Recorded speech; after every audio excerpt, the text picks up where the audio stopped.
My husband can buy Comcast stock through work for a 15% discount off of the lowest price the stock reached per quarter. We are currently putting 10% of his check into that and then spending the rest of our extra money per month paying $2,000 principal on our mortgage. Currently $520,000 balance, 6.25. Would you suggest doing anything different?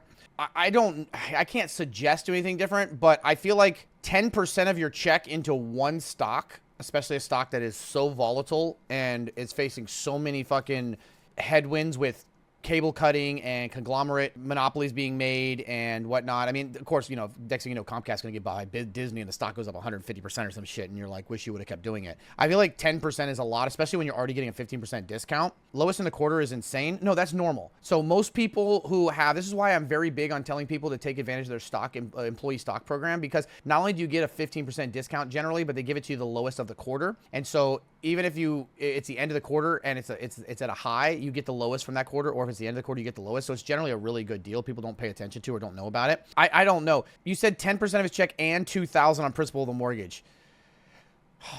Most people would tell you that that's way too much money to be putting on your mortgage when the market goes up more than 6% a year, while your mortgage is going down while the mortgage is 6%, the market's going up more than 6% a year, and that as time goes on, the value of your debt goes down because the dollar's devaluing and the asset goes up over time with the equity in your home. And they're right about that. But the one thing I would say is that personally, if you are concerned about a recession happening or the job market getting even more difficult, this isn't a terrible thing to do. I don't know how much 2% of your $2,000 is of your net worth, or of your monthly income, but it's not a bad idea, because if you were to lose your job or we did hit a recession, this is going to be something that is best case scenario for you.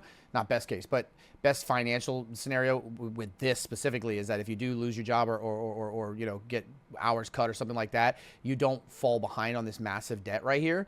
And, you always have something to borrow against with equity if you need help getting through, a hard time. Worst case scenario, as far as the financial standpoint, the market keeps going up, but at least your debt is paid down. So there's no lose in this situation. So I don't know. These are two very, very big numbers, considering I don't know how much money you have and how much disposable income is. 10% of your check into a single stock with a 15% discount, lowest of the quarter. If this was like a Mag 7 company, I'd be more like, fuck yeah. I just don't know about Comcast, just because that sector is so fucking unpredictable right now. $2,000 a month is, there's nothing wrong with doing that. There's really nothing, especially if I just don't know how much you're bringing in.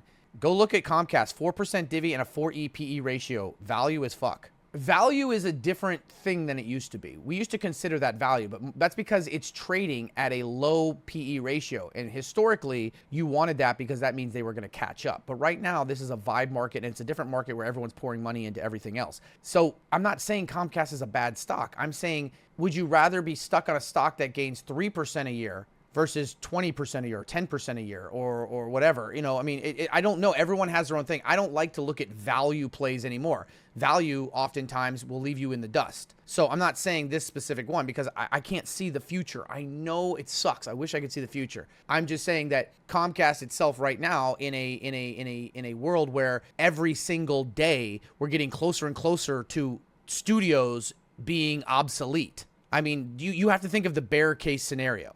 I mean, he's already getting 15% discount off the lowest each quarter. So he's getting more than value. So there's nothing wrong with buying it. I'm saying if 10% of his entire paycheck is going to that, as opposed to, let's say he's doing 10% in Comcast and 5% in the S&P 500, I'd rather be putting 5% with a 15% discount at the lowest and the rest of it in the total market. That way, if Comcast does stay good and stay continuous, he's got a very good cost basis and a good match. But if it doesn't, at least he's putting enough into the total market to let it rise. Because Comcast, if you're looking future, right, 10, 20, 30 years down the line, Comcast and these large, production companies and media corporations are more and more in danger every day.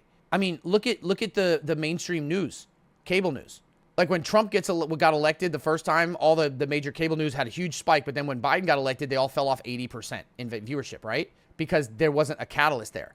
Also, people are now getting their news and their information from independent creators. There was a time that if you wanted to watch about the stock market live, you could only turn on CNBC. That was it. That was the channel. If you wanted to find out on cable about the stock market in real time, or talk about the stock market, and it wasn't just some segment during cable news, you had to turn on CNBC. But now there's a lot of different creators. Yeah, but they don't have but they're not credible. And CNBC was, no offense to CNBC, but like, you think one news organization who gets all of the views is always credible? You don't think that there's things that are bought and paid for and shilled, and there's narratives that are drawn? So the same thing with Sora now and AI. They're gonna fight tooth and nail to do everything they can to stop the rise of AI creation and you know, these other things. And same thing with actors and SAG-AFTRA and stuff like that. But they're fighting an uphill battle right now.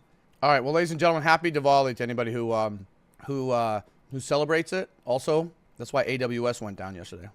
Yeah, so Froze T, I don't know. There's a lot of unknowns there. I feel like it's a really good idea to take advantage of a stock buyback program like that, and I'm never against doing that, especially with employee discount and lowest of the quarter. I feel like he knows the company more than me, but I feel like looking at a 20-year time frame, I feel like if you're putting more into that than the total market, like S&P or VU or something like that, I feel like that might be too much. But again, I don't know what the future is going to hold.